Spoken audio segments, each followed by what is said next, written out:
बिस्मिल्लाहिर्रहमानिर्रहीम। अस्सलाम वालेकुम डियर स्टूडेंट्स। बच्चे, हमारा आज का lecture 9th class unit 4 turning effect of forces उसके एमसीक्यूज करते हैं। देखिएगा ज़रा, सबसे पहले two equal but unlike parallel forces having different line of action produce.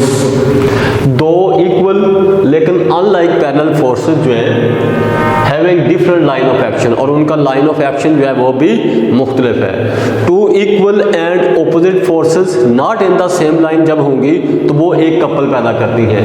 Produce a torque, a couple, equilibrium, neutral equilibrium.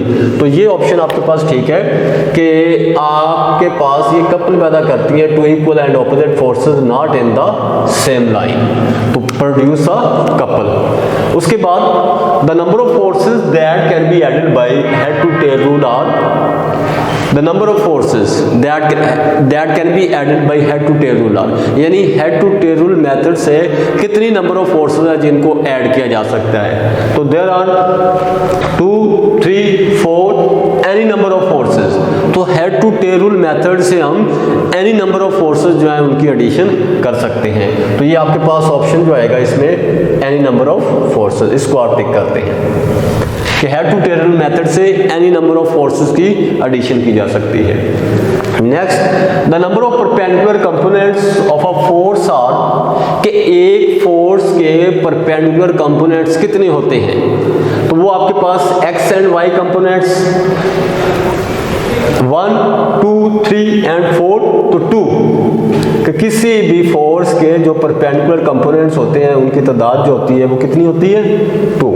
इसी तरह से नेक्स्ट आपके पास a force of 10 newton is making an angle of 30 degree with the horizontal, its horizontal component will B.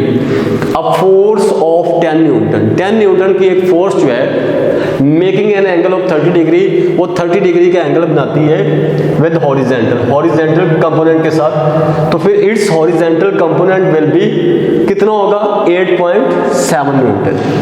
ये आपके पास option ठीक है कि अगर फोर्स 10 न्यूटन की है तो फिर और वो एंगल जो है वो 30 डिग्री का बना रही है तो उसका हॉरिजॉन्टल कंपोनेंट जो है वो क्या होगा। हमारे पास फॉर्मूला है इसका जिसकी मदद से हम इसको फाइंड करते हैं। आप लिखते हैं हॉरिजॉन्टल कंपोनेंट हमारे पास होता है Fx is equal to F cos theta. Fx is equal to F कितना है 10 newton multiply by cos theta कितना है हमारे पास 30 degree. Fx is equal to ये हम 10 और cos इसकी वैल्यू ऐड करते हैं तो आपके पास ये कितना हो जाएगा 8.7 न्यूटन। cos 30 की वैल्यू मल्टीप्लाई बाई 10 तो 8.7 न्यूटन जो है वो इसका आंसर आ जाएगा आपके पास।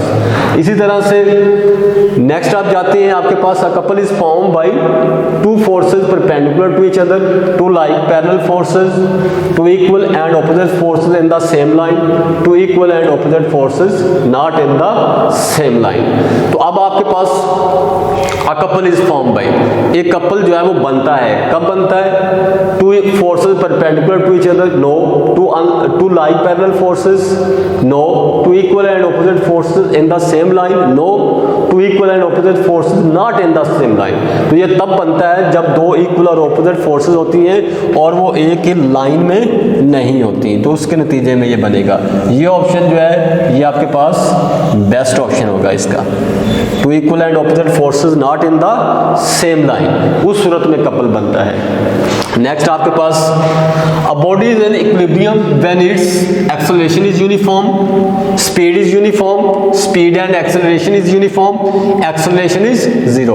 A body is in equilibrium, एक जिस्म जो है वो तवाज़ुन की हालत में होगा, किस सूरत में, when its acceleration is zero, जब इसका एक्सेलरेशन जो है वो जीरो होगा तो तब वो तवाज़ुन की हालत में होगा। ये ऑप्शन इसमें ठीक है। उसके बाद a body is in neutral equilibrium when its centre of gravity, एक बॉडी जो है वो न्यूट्रल इक्विलिब्रियम में होगा, किस सूरत में न्यूट्रल होगा, न्यूट्रल इक्विलिब्रियम में होगा, is at its highest position, no, is at its lowest position, no, keeps its height if displaced.